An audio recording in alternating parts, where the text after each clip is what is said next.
A series on the church as a witness. हम एक ऐसी सीरीज देख रहे हैं कर रहे हैं जिसमें कलीसिया एक गवाह के रूप में काम करे। We individually we all share the gospel and be witnesses in the world among our friends and circles. But as a church, how can we be a witness? हम व्यक्तिगत तौर पे गवाही देते हैं और अपना काम परमेश्वर का सुसमाचार बांटते हैं, पर कलीसिया के तौर पे हमें एक साथ मिलके भी गवाह होना है। And the week before last, we spoke about how God wants you the holiness through the church to show to the outside world. और पिछले हफ्ते हमने देखा था कि कैसे परमेश्वर चाहता है कि कलीसिया पवित्रता के द्वारा उसकी पवित्रता को संसार पे प्रकट करे। How the body of Christ, the church, is called to be set apart and holy unto the Lord.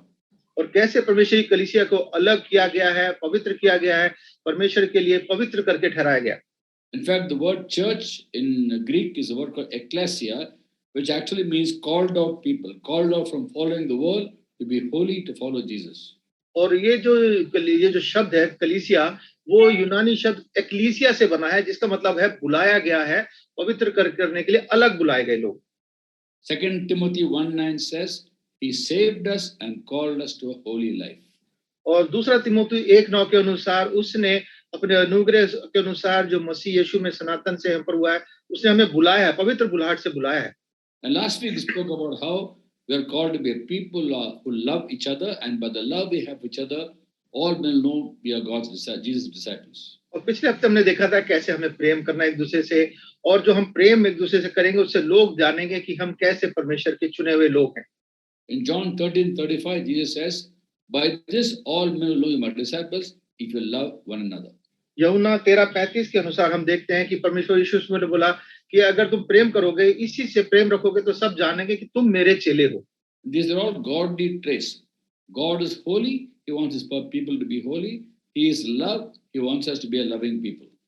और परमेश्वर चाहता है कि हम उसके लोग जो हैं उससे प्रेम करें, उसके प्रेम लोग होने से हम, क्योंकि हम उसका प्रेम हमारे अंदर होगा तो हम एक दूसरे से प्रेम करेंगे। And the third aspect of godliness we're going to look at tonight is the church manifesting the wisdom of God. और आज हम तीसरे बात को देखेंगे कि कलीसिया जो है परमेश्वर की बुद्धिमानी, उसकी समझ को प्रकट करे। In the book of letter of Paul to Ephesians, in chapter 3 verse 10 is written, और इफिसियों 3 अध्याय उसकी 10वीं आयत में ऐसा लिखा है, it's his purpose that through the church the manifold wisdom of God be made known to authorities and to the whole realm. ताकि अब कलीसिया के द्वारा परमेश्वर का नाना प्रकार का ज्ञान उन प्रधानों अधिकारियों पर जो स्वर्गीय स्थानों में है प्रकट किया जाए। There are two kinds of wisdom in the world. संसार में दो तरीके के ज्ञान हैं, man's wisdom and God's wisdom. मनुष्य की बुद्धि और परमेश्वर की बुद्धि। And the book of James chapter 3 13 to 16 talks about worldly wisdom. 17th verse talks about God's wisdom. और याकूब की पुस्तक 3 अध्याय 13 से 16 में हम देखते हैं 13वीं आयत जो है वो संसार की बुद्धि को और 16वीं आयत जो है वो परमेश्वर की बुद्धि के बारे में बताती है। And worldly wisdom, James writes, is actually worldly, earthly, unspiritual of the devil. और जो संसार की बुद्धि है उसके बारे में हम आपको देखते हैं कि ये जो संसार की बुद्धि है ये झूठी है, शैतान की ओर से, शारीरिक है और शैतानी है। And if we look at all the verses 13 to 16, James writes, अगर हम 13 से 16वीं आयत को देखें तो याकूब लिखते हैं, Who is wise and understanding among you? Let him show it by his good life, but deeds done in the humility that comes from wisdom. तुम में ज्ञानवान और समझदार कौन है जो ऐसा हो वह अपने कामों को अच्छे चाल चलन से उसे नम्रता सहित प्रकट करे जो ज्ञान से उत्पन्न होती है। But if you harbor bitter envy and selfish ambition, do not boast about it or deny the truth. और यदि तुम अपने मन में कड़वी डाह और विरोध रखते हो तो सत्य के विरोध में घमंड ना करना और ना तो झूठ बोलना। Such wisdom does not come from above; it's earthly, unspiritual. और यह वह ज्ञान नहीं जो ऊपर से उतरता है, वरन संसारिक, शारीरिक और शैतानी है। Where you have envy and selfish ambition, there's disorder and every evil practice. इसलिए कि जहाँ डाह और विरोध होता है वहाँ बखेड़ा और हर प्रकार का दुष्कर्म भी होता है। 17th verse talks about, but God's wisdom, the wisdom from God, first of all, pure, peaceable, considerate, submissive, full of mercy and good fruits, impartial and sincere. और जो ज्ञान ऊपर से आता है वह पहले तो पवित्र होता है, फिर मिलनसार, कोमल, मृदुभाव और दया और अच्छे फलों से लदा हुआ और पक्षपात और कपट रहित होता है। And this wisdom is secret and it is hidden, according to 1 Corinthians 2:7. और पहला कुरिन्थियों 2:7 के अनुसार ये जो ज्ञान है ये छुपा हुआ है। And where is it hidden? Where is this wisdom hidden? पर ये ज्ञान जो है कहाँ छुपा हुआ है? Colossians 2:3 says, in Christ are hidden the treasures of wisdom and knowledge. कुलुस्सियों 2:3 में लिखा है कि मसीह जो और जिसमें बुद्धि और ज्ञान के सारे भंडार छिपे हुए हैं। Now we are all Christians because we belong to Jesus and we form the church. और हम सब जो क्योंकि हमने प्रभु यीशु में विश्वास किया, हम मसीह है और हम मिल के कलीसिया को बनाते हैं। So God's wisdom is for the church. और परमेश्वर की बुद्धि जो है वो कलीसिया के लिए है। So it's quite natural that the church manifests the wisdom of God. और इसलिए बड़ा स्वाभाविक है कि परमेश्वर कलीसिया जो है परमेश्वर की बुद्धिमानी को प्रकट करे। The people of this world cannot have God's wisdom because that wisdom is only in Christ. और जो संसार के लोग हैं उनके पास परमेश्वर की बुद्धि नहीं हो सकती क्योंकि उनमें मसीह ही नहीं है। And in 1 Corinthians chapter 1 verse 30 it's written, Christ has become for us wisdom from God. और पहला कुरिन्थियों पहला अध्याय उसकी 13वीं आयत में लिखा है कि मसीह जो है वो हमारे लिए परमेश्वर की बुद्धि बन गया। 30th verse 30. आयत में अच्छा। Therefore, as God's people, when we live for Him, by default, we'll manifest the wisdom of God. और हम जो परमेश्वर के लोग हैं, जो उसके कलीसिया बन गए हैं, हम स्वाभाविक रीति से परमेश्वर के इस प्रेम को प्रकट करेंगे। So this godly wisdom is only available for people who are in Christ, which means for the church. तो ये जो ज्ञान है, ये उन्हीं लोगों के लिए है जो परमेश्वर के लोग हैं, जो कलीसिया में हैं। Now, in Christ basically means obeying Him. और कलीसिया में होने का मतलब या मसीह में होने का मतलब है कि प्रभु यीशु मसीह की आज्ञा मानना। If you look at 1 John 3:24 is written, पहला यूहन्ना 3:24 को अगर हम देखें, those who obey His commandments live in Him and He in them. जो उसकी आज्ञा को मानता है वह उसमें और वह उनमें बना रहता है। This is how we know He lives in us. We know it by the Spirit He gave us. और इसी से अर्थात उस आत्मा से जो उसने हमें दिया है हम जानते हैं कि वह हम में बना रहता है। He abides in us through His Spirit and we abide in Him through obedience. वो हमारे में आत्मा के द्वारा बना रहता है और हम अपनी आज्ञाकारिता के द्वारा उसमें बने रहते हैं। So when we obey Him, wisdom of God is manifested through us. जब हम उसकी आज्ञा मानते हैं तो परमेश्वर की बुद्धि हमारे द्वारा से प्रकट होती है। In the Old Testament time, the nation of Israel was chosen to be the priest for the remaining nations. और पुराने समय में इजराइल को चुना गया था कि वो बाकी सारे देशों के लिए, लोगों के लिए एक याजक का काम करे। God chose the nation of Israel to be given the commandments, and as they would obey the commandments, God's plan was through their obedience, all nations will know who the true God is. और परमेश्वर की योजना ये थी कि Israel के लोग परमेश्वर की आज्ञा को माने, उनको चुना इसीलिए था कि उसकी आज्ञा माने, और जब वो उनको जानेंगे तो परमेश्वर दूसरे संसार के लोग जानेंगे कि सच्चा परमेश्वर कौन है। The Levites were called to be priests for the nation of Israel, for the Jews. और लेवियों को चुना गया था कि वो याजक का काम करें यहूदियों के लिए। But the Israelites themselves, as a nation, were supposed to be priests for the remaining nations. और जो पूरे इजरायली लोग थे उन्हें अलग से चुना गया था इसीलिए कि बाकी जो देश हैं, बाकी जो लोग हैं, उनके लिए वो याजक का काम करें। And through their obedience to the law of Moses, God's plan was all nations will know who the true God is. और मूसा की जो आज्ञा व्यवस्था दी गई थी उसके द्वारा जब वो आज्ञा मानेंगे तो सारे संसार के लोग जानेंगे कि सच्चा परमेश्वर कौन है। Today, the Christians, the church is that holy nation. और आज कलीसिया जो है वो पवित्र चुना हुआ राज है, देश है। In 1 Peter chapter 2, 9 and 10, Peter writes, पहला पत्रस 2 अध्याय 9वीं और 10वीं आयत में पत्रस ऐसे लिखते हैं, so the body of Christ scattered in different regions. कि परमेश्वर यीशु मसीह की जो प्रजा है, जो नित्य प्रजा, वो अलग-अलग जगह में फैली हुई है, कलीसिया। You are a chosen people, a royal priesthood, a holy nation. तुम एक चुना हुआ वंश और राजपद अधिकारी याजकों का समाज और पवित्र लोग हो। People belonging to God. और परमेश्वर की निज प्रजा हो। Then we declare the presence of Him who called you from darkness to His wonderful light. इसलिए कि जिसने तुम्हें अंधकार में से अपनी अद्भुत ज्योति में बुलाया है, उसके गुण प्रकट करो। So in those days when God chose Israel to be a nation, to be a priest to other nations, उस समय में जब इजराइल को चुना था परमेश्वर ने कि वो दूसरे देश के लोगों के लिए याजक का काम करें, when He gave them the commandments, परमेश्वर ने उनको आज्ञा दी। Before they enter the land of Canaan, Moses repeated the law to the Israelites. और इससे पहले कि वो कनान देश में प्रवेश करते, मूसा ने वो आज्ञाएं जो थी दोबारा दोहराई उन लोगों के लिए। He repeated the Old Testament law to them and told them to obey the word of God. उसने वो व्यवस्था को दोबारा उनको दोहराया और उनको बोला कि इन व्यवस्थाओं को मानना। And Deuteronomy chapter 4 verse 6 we read what Moses tells them. और व्यवस्था विवरण 4 अध्याय उसकी 6वीं आयत में पढ़ते हैं मूसा उनको क्या कहते हैं। Observe carefully all these commandments, for this will show your wisdom among the nations who will hear of the decrees and say, surely this great nation is a wise and understanding people. सो तुम उनको धारण करना और मानना, क्योंकि उस और देश के लोगों के सामने तुम्हारी बुद्धि और समझ ऐसी ही प्रकट होगी, अर्थात वे इन सब विधियों को सुनकर कहेंगे कि निश्चय ये बड़ी जाति बुद्धिमान और समझदार है। Let's not forget the remaining nations were not godly. They didn't have God's wisdom. They had worldly wisdom. और हम इस चीज को ना भूले कि जो संसार के बाकी लोग थे, देश जो थे, उनके पास परमेश्वर की बुद्धि नहीं थी, संसारिक बुद्धि थी। And only for God's people in those days, wisdom would be manifested as they obeyed the scriptures. और परमेश्वर की बुद्धि उन्हीं लोगों पे प्रकट होती थी जो उसका भय मानते थे और उसकी आज्ञा, उसके वचन की आज्ञा को मानते थे। And Moses says, as you obey the commandments, nations will say, surely this nation is a wise and understanding people. और मूसा उनको कहता है कि जब तुम इन बातों को मानोगे तो सारे संसार के लोग कहेंगे निश्चय बड़ी जाति बुद्धिमान और समझदार है। Their wisdom coming from obedience was to be a witness to the remaining nations.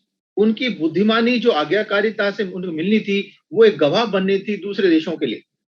Same way today, as the church is a holy nation. और इसी तरह से आज के समय में कलीसिया एक पवित्र समाज है, देश है। When the church follows the Lord's teachings, then we manifest the wisdom of God. और जब कलीसिया परमेश्वर की आज्ञा को मानते हैं, तो कलीसिया मानती है, तो हम परमेश्वर की बुद्धि को प्रकट करते हैं।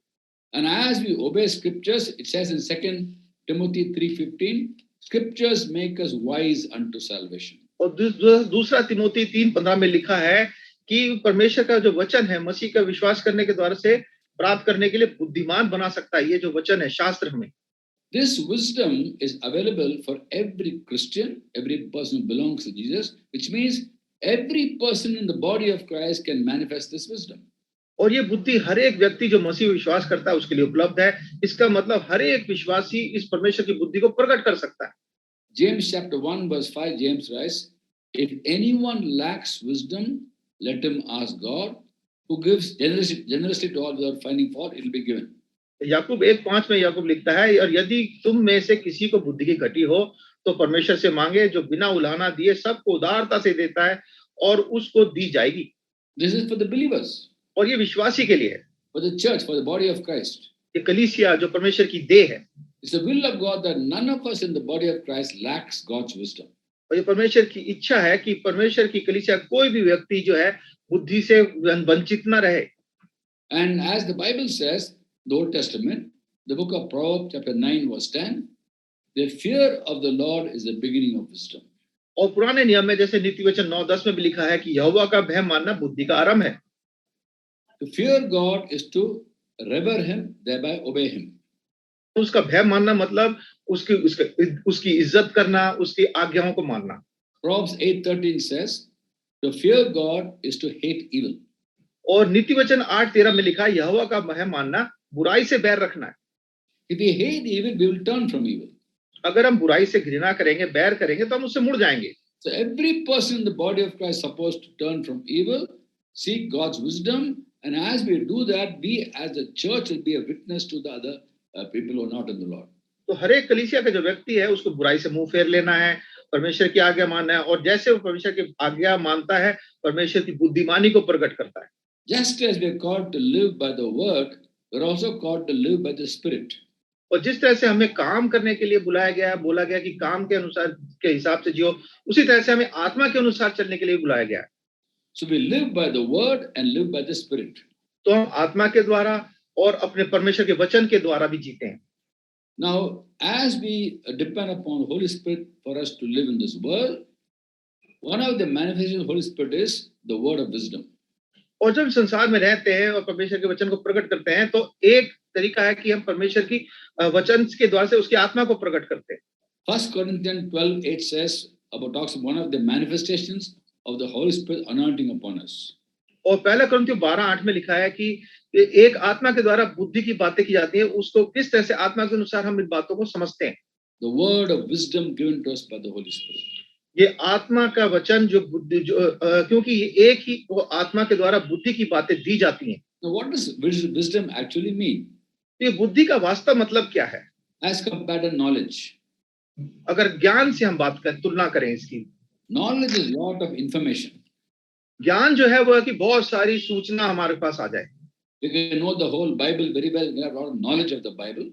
अगर हम बाइबल की बहुत सारी बातों को जान लें और बाइबल का बहुत हमारे पास ज्ञान आ जाए, That is just knowledge. तो ये तो सिर्फ ज्ञान की बात होगी।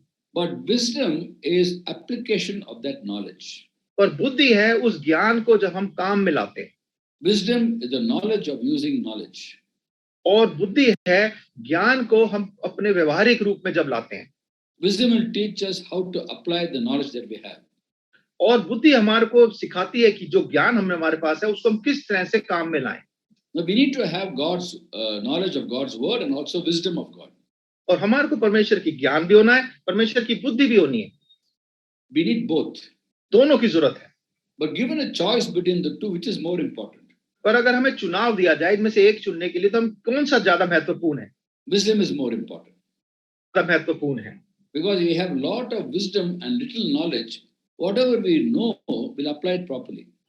क्योंकि अगर हमारे पास चाहे ज्ञान की कमी भी हो, पर अगर बुद्धि है तो जो कुछ हमारे पास है हम उसको सही रीति से प्रयोग करेंगे। Because with little knowledge, we may not know many things. हो सकता है हमारे पास ज्ञान की कमी है तो ज्यादा चीजें हमारे को हम ज्यादा बातें ना जानते हो, But whatever we know, we'll be applying it properly in our lives. पर जो भी हम जानते हैं उसको हम अपने जीवन में बड़ी सही रीति से उसका प्रयोग करेंगे। Whereas we have lot of knowledge and little wisdom, we can be a big danger to society. पर अगर हमारे पास बुद्धि बहुत हो, ज्ञान बहुत सारा हो, पर बुद्धि की कमी हो, तो हम समाज के लिए बड़े खतरनाक चीज बन जाएंगे। And we use the knowledge we have in the wrong way. और जो ज्ञान हमारे पास है उसको हम गलत रीति से प्रयोग करने लगेंगे। For example, in the book of Proverbs, chapter 26, verse 9, we read, नीति वचन 26 उसकी 9वीं आयत में हम पढ़ते हैं, like a thorn bush in the hands of a drunkard is a proverb in the mouth of a fool. जैसे मतवाले के हाथ में कांटा गड़ता है, वैसे ही मूर्खों का कहा हुआ नीति वचन भी दुखदाई होता है। When you give a thorn bush to a drunkard, he will hurt himself, he'll hurt everybody else. कि अगर मतवाले के हाथ में हम कांटा दे दें तो अपने आप को भी चोट पहुंचाएगा, दूसरों को भी पहुंचाएगा। Similarly, is a proverb, which is a wonderful thing, scripture, Proverbs, in the mouth of a fool, an unwise person. उसी तरह से नीति वचन जो कि बहुत अच्छी चीज है, वो एक मूर्ख के हाथ में अगर आ जाए तो वो बेकार है, उसके लिए वो नुकसान ही होगा। He will use it improperly. उसको गलत रीति से प्रयोग करेगा। So more than knowledge, you should ask God wisdom to apply that knowledge. तो हमारे को ज्ञान से ज्यादा बुद्धि परमेश्वर से मांगनी है कि उस ज्ञान को हम सही रीति से प्रयोग करें। Every one of us in the body of Christ can have the wisdom of God. हम हर एक जो मसीह की देह में है, हमें परमेश्वर की बुद्धि हमें मिल सकती है। As we ask God, He will give to us, and He will give it to us through His Word and His Spirit. और जब हम परमेश्वर से मांगे कि परमेश्वर हमें देगा, अपने वचन से, अपनी आत्मा के द्वारा हमको देगा। Just imagine how wonderful the church will be when everyone is having wisdom of God. कितनी अद्भुत बात होगी जब कलीसिया में हर एक व्यक्ति को परमेश्वर की बुद्धि उपलब्ध होगी। Now, in the letter of Paul to Corinthians, one of the things of the Corinthian church was they had disputes among themselves. और कुरिन्थियों की कलीसिया में एक बड़ी बात थी, वो आपस में उनका बड़ा एक भेदभाव था, मतभेद थे। There are many problems among themselves. उनमें आपस में बड़ी समस्याएं थी।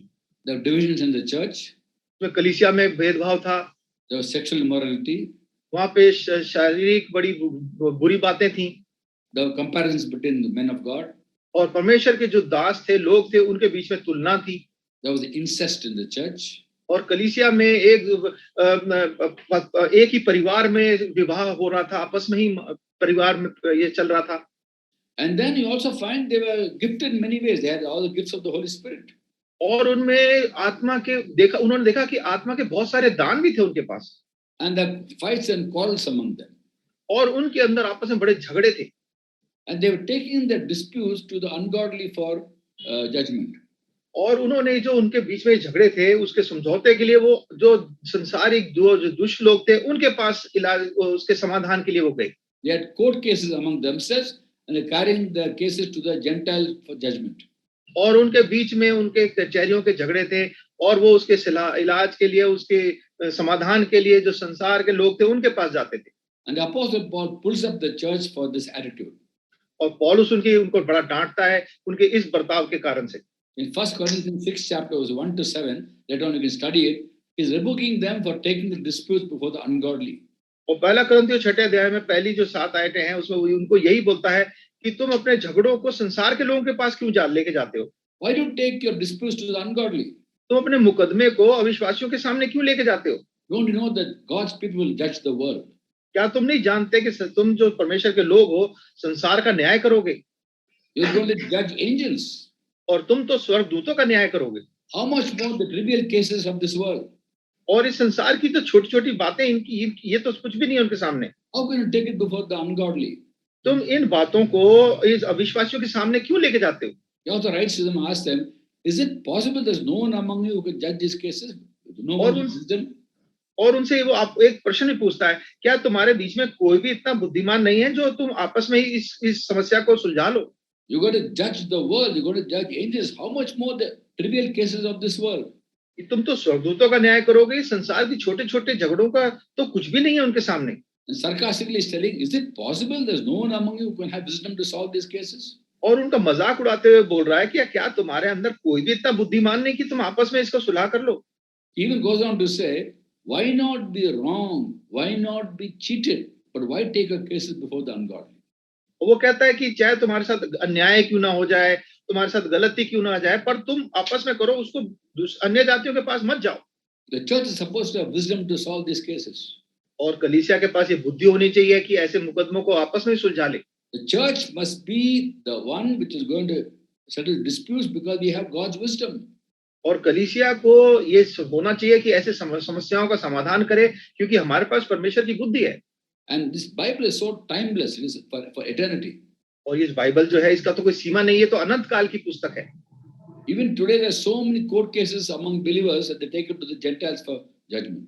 और आज भी कलीसियाओं में बहुत सारे झगड़े विवाद होते हैं, मुकदमे होते हैं और वो अन्य जातियों के पास, संसार के लोगों के पास चले जाते हैं अपने इसका न्याय के लिए। So many disputes about sale of land, about property, fighting among each other, and they take it before the ungodly. और बहुत सारे झगड़े होते हैं, जमीन का विवाद होता है, संपत्ति का झगड़ा होता है कलीसिया की, और वो उसके समाधान के लिए मुकदमे को लेके अन्य जातियों के पास चले जाते हैं। I know a church in Delhi that dispute among themselves about land. They took it to the court, Gentile court, and the Hindu judge is telling the church people, why do you bring your cases here? और एक कलीसिया दिल्ली की है, भाई जानते हैं, वो उनके अंदर जमीन के ऊपर कुछ विवाद था, वो अपने मुकदमे को लेके कोर्ट में गए, तो जो हिंदू वकील, जो वहां का जज था, उसने बोला तुम ये समस्या मेरे पास लेके क्यों आए हो? In fact, he even said, don't you have people in the church who can solve this problem? उसने तो ये भी बोला कि क्या तुम्हारी कलीसिया में कोई भी ऐसे लोग नहीं है जो ये समस्या को तुम आपस में सुलझा लो? The same thing God's word says this Hindu judge is telling.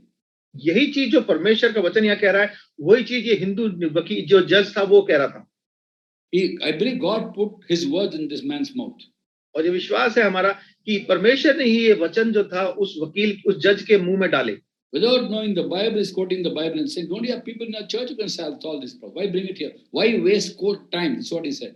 बिना परमेश्वर को जाने हुए, परमेश्वर के वचन को जाने हुए, परमेश्वर के वचन को वो बोल रहा है और वो कह रहा है कि तुम क्यों अदालत का समय बर्बाद कर रहे हो?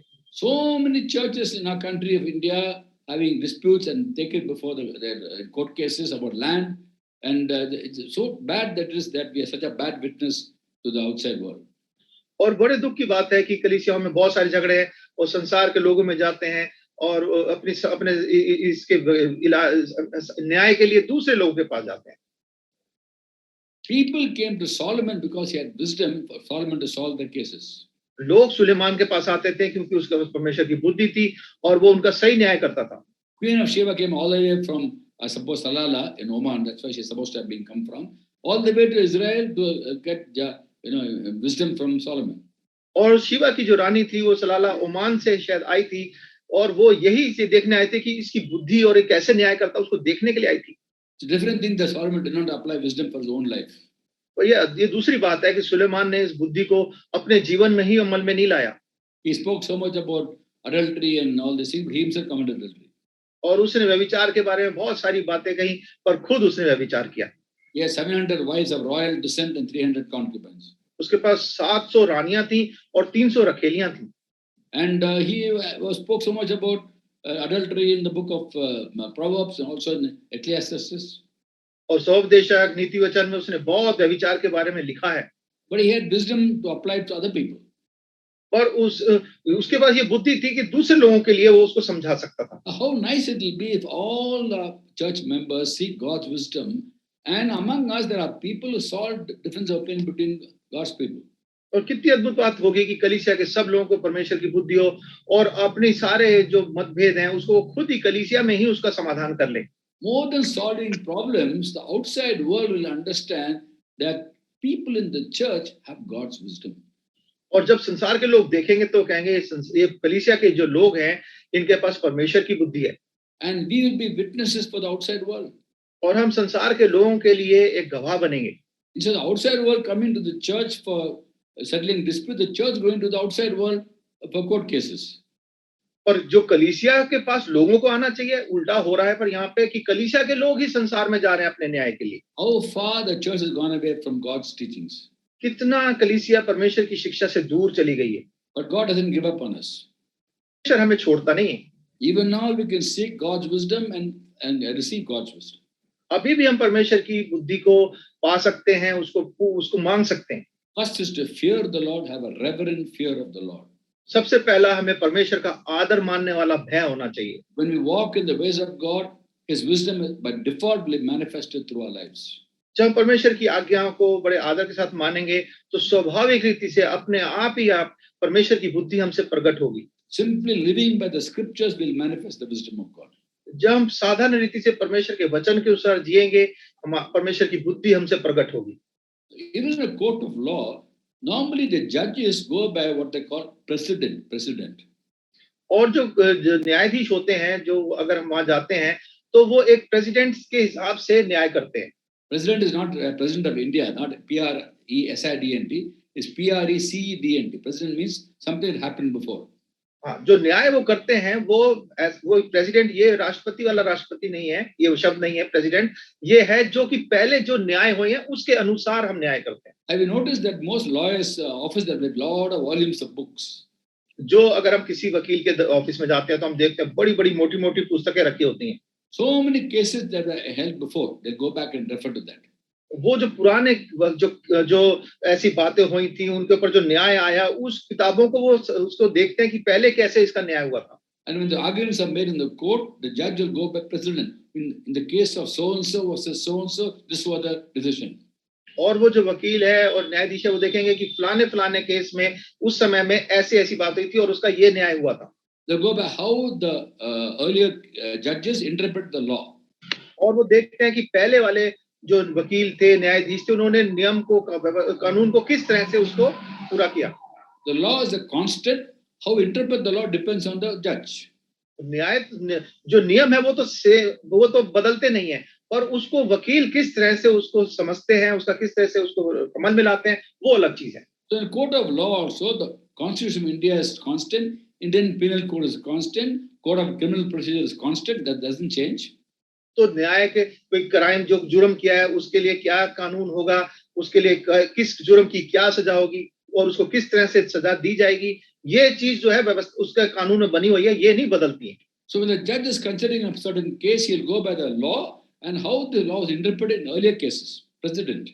तो वो जो वकील है वो जब न्याय देगा वो ये देखेगा कि ऐसे केस जब पहले आए थे उसमें क्या उसकी सजा दी गई थी, कैसे उसका न्याय किया गया था। Based on that, he'll take a decision. और उसी के आधार पे अभी का जो निर्णय लिया जाएगा। What about us? ये क्या है? We've got God's word with us, not man's word. हमारे पास तो परमेश्वर का वचन है, किसी मनुष्य का वचन नहीं है। And every situation we go through today is there's the precedent in the Bible. और जो भी परिस्थिति हम जाते हैं उसका पहले हमारे बाइबल में उसका उदाहरण हमारे पास पहले ही है। We will know how God acted upon certain situations when the situations came up.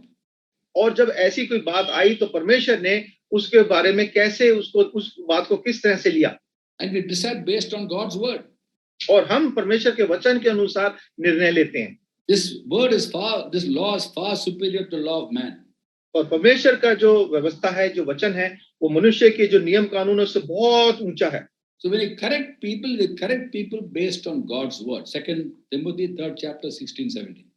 और दूसरा तिमोथी तीसरा अध्याय 16-17 के अनुसार जब हम परमेश्वर किसी का न्याय करते हैं, बात करते हैं, परमेश्वर के वचन के अनुसार हम न्याय करते हैं. So we should study the scriptures, तो हम वचन को पढ़ते हैं know how God acted in the और old days, और देखते हैं पहले समय में परमेश्वर ने किस तरह से उसने काम किया and correctly divide the word of truth. और सत्य का जो वचन है उसको सही रीति से हम बांट लेते हैं. In 2 Timothy 2nd chapter verse 15, दूसरा तिमोथी दूसरा अध्याय उसकी 15वीं आयत में Paul advises Timothy, पौलुस जो है तिमोथी को समझाते हैं, do your best to present yourself to God as one approved, अपने आप को परमेश्वर का ग्रहण योग्य ऐसा काम करने वाले ठहराने का प्रयत्न कर. a workman doesn't need to be ashamed, but who correctly divides or handles the word of truth. जो लज्जित होने ना पाए और जो सत्य के वचन को ठीक रीति से काम में लाता हो. You must know how to apply scriptures today, हमें समझ होनी चाहिए कि हम परमेश्वर के वचन को किस तरह से काम में लाते हैं. for which we need wisdom. उसके लिए हमें आपको बुद्धि की जरूरत है. We understand the Bible in its context, apply in our context. हम परमेश्वर के वचन को उस संदर्भ में समझते हैं और हमारे संदर्भ में भी उसको समझते हैं. Correctly dividing the word of truth. परमेश्वर के सत्य के वचन को ठीक रीति से हम उसको बांटते हैं. What is applicable in the Old Testament time? पुराने नियम में क्या चीज अमल में लाई जाती थी, उस में क्या लागू थी, What is applicable during the lifetime of Jesus when he walked this earth? और यीशु मसीह जब संसार में चले फिरे उस समय वो वचन किस तरह से लागू हुआ. And was applicable after he was crucified, rose from the dead, went back to God the Father. And today, how we have to act based on the teachings of Jesus. और जब वो यीशु मसीह जी उठे उसके बाद वो वचन कैसे चालू हुआ और अब हम जब उसके वचन में हैं तो हमारे को उसको सही शिक्षा में उसको लेके चलना है. And when we study that and we ask God wisdom, we will know how to settle disputes between people and how to apply Bible in our own lives. और जब हम इस वचन को ठीक रीति से समझ लेंगे, पढ़ लेंगे, तो हमें बुद्धि मिलेगी परमेश्वर की ओर से कि हम ऐसे विवादों को सही रीति से हम समझा उसका समाधान कर सके. And we can learn from each other. और हम एक दूसरे से भी सीख सकते हैं. In the Old Testament, in the book of Proverbs, नीति वचन की पुस्तक में पुराने नियम में chapter 13 verse 10 is written, 13वां अध्याय उसकी 10वीं आयत में लिखा है, pride only breeds quarrels, रगड़े झगड़े केवल अहंकार से ही होते हैं, but wisdom is found in those who take advice. परंतु जो लोग सम्मति मानते हैं उनके पास बुद्धि रहती है. Advice from whom? ये सम्मति किससे मिले? Verse 20 says, 20वीं आयत में लिखा है, Proverbs 13 chapter verse 20, नीति वचन 13:20 में, he who walks with the wise grows wise. बुद्धिमानों की संगति कर तब तू भी बुद्धिमान हो जाएगा. So in the body of Christ, we are called to be people who have fellowship with people who are known to have God's wisdom, who have walked with God for many years, mature people, and learn from them. तो हमें कलीसिया में बुलाया गया कि हम ऐसे लोग जो परमेश्वर के साथ बहुत सालों से चले हैं, जो परिपक्व हो गए हैं, बुद्धिमान हो गए हैं, उनके साथ चल के हम भी सीखें. In Hebrews 13:7 it says, remember your leaders who spoke the word of God to you, consider the outcome of the way of life and imitate their faith. इब्रानियों 13:7 में लिखा है, जो तुम्हारे अगुवे थे और जिन्होंने तुम्हें परमेश्वर का वचन सुनाया उनको स्मरण रखो और ध्यान से उनके चाल चलन का अंत देखकर उनके विश्वास का अनुकरण करो. Maturity not in age, but maturity in years of walking with the Lord. ये परिपक्वता जो है उम्र में नहीं, पर ये परिपक्वता है कि परमेश्वर के साथ कितने साल चले हैं, कितने दिन चले. That's why it's important to have fellowship with God's people from whom we can learn so much. इसलिए बहुत जरूरी है परमेश्वर के लोगों के संगति में रहना, क्योंकि उनसे हम बहुत कुछ सीख सकते हैं.